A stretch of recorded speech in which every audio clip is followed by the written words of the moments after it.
લડવા માટે એમને ઇલેક્શન લડ્યા, જીત્યા અને એમના લડાઈમાં સહભાગી બન્યા છે. તો એવા સત્યેશાબેનને આપણે ઇન્વાઇટ કરીએ છીએ બે શબ્દો વાત કરવા માટે.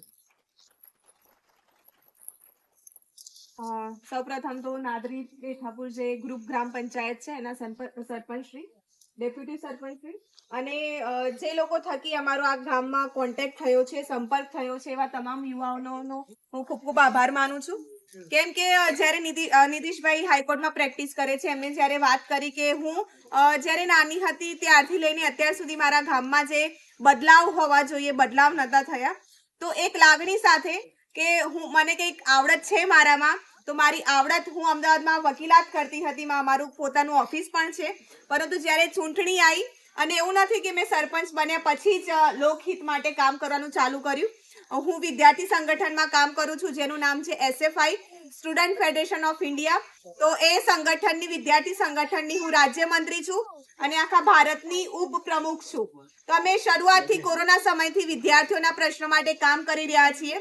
તો જ્યારે મારા ગામના યુવાઓએ જોયું સોશિયલ મીડિયામાં કે હું સારું એવું કામ કરી રહી છું વિદ્યાર્થીઓ માટે, તો એમને પણ ગામ માટે એવું વિચાર્યું કે જેમ તમારા ગામમાં પણ વહીવટદાર હતા, વહીવટી શાસન હતું, એવું મારા ગામમાં પણ 2 વર્ષ જેટલું વહીવટી શાસન રહ્યું છે. અને આપણે બધાને ખ્યાલ છે કે જ્યારે વહીવટી શાસન હોય ત્યારે આપણે આપણા પ્રશ્નોની રજૂઆત નથી કરી શકતા, કે એનું નિરાકરણ પણ એટલું જલ્દી આવતું નથી. તો મારા ગામમાં પણ એ જ હતું કે 2 વર્ષ દરમિયાન જે વહીવટી શાસન હતું તો ઘણા બધા પ્રશ્નો પેન્ડિંગ હતા કે જેનું નિરાકરણ આવવાનું બાકી હતું. તો ગામના યુવાઓએ, જેમ કે તમારા ગામમાં પણ જે યુવાઓ છે એક ઇનિશિયેટિવ લઈ રહ્યા છે, એક આગેવાની લઈ રહ્યા છે કે આપણું જે ગામની ગૌચર જમીન છે એને બચાવવાની છે. એ મારા ગામના યુવાઓએ મને ફોર્સ કર્યો, દબાણ કર્યો કે બેન તમે આવો. અત્યારે પણ મારા ગામમાં હું એકલી રોકાઉં છું, મારું ફેમિલી તો આખું અમદાવાદમાં જ છે, પરંતુ એક ધ્યેય સાથે. અને એવું નથી કે હું એકલી કામ કરું છું, મારી સાથે મારા ગામના જે યુવાઓ છે, જે પણ લડતમાં જે પણ મુદ્દામાં મને જરૂર હોય ત્યારે એ લોકો સાથે છે. તો સૌપ્રથમ મેં ફરીથી હું ધન્યવાદ કરીશ કે તમે બધા બોલાયા. અને બીજું એક છે કે આ ફક્ત આપણી જમીન જઈ રહી છે એવું નથી. આ કઈ જમીન છે? પડતર જમીન નથી, ખાલી ગૌચર જમીન પણ છે.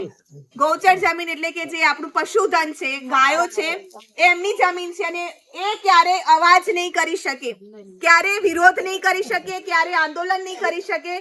તો આપણે બધાએ એ જે અબોલા પશુધન છે એ માટે પણ લડવાનું છે. અને આવનારી પેઢીને આપણે બતાવવાનું છે કે જ્યારે સંઘર્ષ કરીએ છીએ ત્યારે પરિણામ આપણને મળે છે. તો એ માટે આપણો ઇતિહાસ સાક્ષી છે કે જ્યારે અંગ્રેજોએ આપણા દેશમાં શાસન કરતા હતા, કેટલા વર્ષ લડત આપી આપણા પૂર્વજોએ? કેટલા વર્ષ આપી? કોઈને ખ્યાલ છે? એવો અંદાજો લગાવ, કેટલા વર્ષ હશે? અંદાજો લગાવ. 50 વર્ષ, 50 વર્ષ, 200 વર્ષ સતત લડત આપી. અને જે 1857 નો સ્વાતંત્ર્ય સંગ્રામ થયો હતો, તો પ્રથમ શહીદ જે કહેવાય છે, અહીંયા બેઠેલા વિદ્યાર્થીઓને કદાચ ખ્યાલ હશે, મંગલ પાંડે. તો મંગલ પાંડે જ્યારે શહીદ થયા હતા, અને એક ઇતિહાસ એવું પણ કહે છે કે 1857 માં જ આપણને આઝાદી મળી ગઈ હોત, પણ આપણને કેમ આઝાદી ના મળી?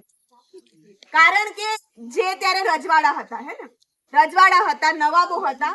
તો જ્યારે કોઈ પણ રજવાડામાં જ્યારે અંગ્રેજો જતા તો આ લોકો વિરોધ કરતા, લડત કરતા. તો બધા જે આપણા અખંડ ભારત જ્યારે હતું ત્યારે બધા જ રાજાઓ એક સાથે મળીને લડાઈ નતા લડ્યા. ખાલી પોતાના કે તમારા ગામ માટે કોઈ આવ્યું છે, ગામમાં ઉદ્યોગપતિ જમીન લઈ રહ્યા છે, તમારા ગામના લોકો એકલા લડશે, બાજુવાળા ગામમાં જે થવું હોય થાય, આપણે કઈ જોવું નથી, ગામના લોકો એમનું જ કર્યું રાખશે, બરાબર? તો આમ લડત કરતા કરતા રજવાડાઓ પોતાના બચાવતા રાજાઓએ, આખા અંગ્રેજોએ ભાગલા પાડીને, કે એમની એક નીતિ હતી, હે ને, ભાગલા પાડો અને રાજ કરો.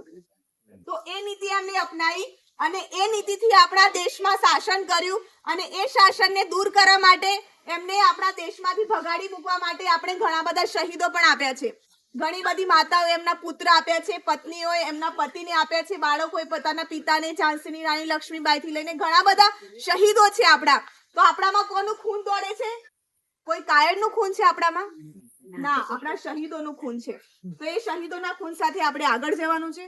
બીજું કે જ્યારે અમે ગામમાં પહેલી વાર આવેલા ત્યારે મંદિર ખાતે મુલાકાત થઈ હતી. યુવાઓ હતા, વડીલો હતા, 40 થી 50 જેટલા ગ્રામજનો હતા. તો એ તમામ સાથે વાતચીત કરી અને મારી પંચાયત ખાતે પણ આવેલા. તો એ પછી મને ખ્યાલ આવ્યો છે, વાતચીત દરમિયાન પણ મને ખ્યાલ આવ્યો છે કે તમે બધા શરૂઆતથી લડત કરી રહ્યા છો, પરંતુ એ લડત કેવી છે જેની કોઈ દિશા નથી. કે જ્યારે ત્યાં બુલડોઝર ચાલતા હતા ત્યારે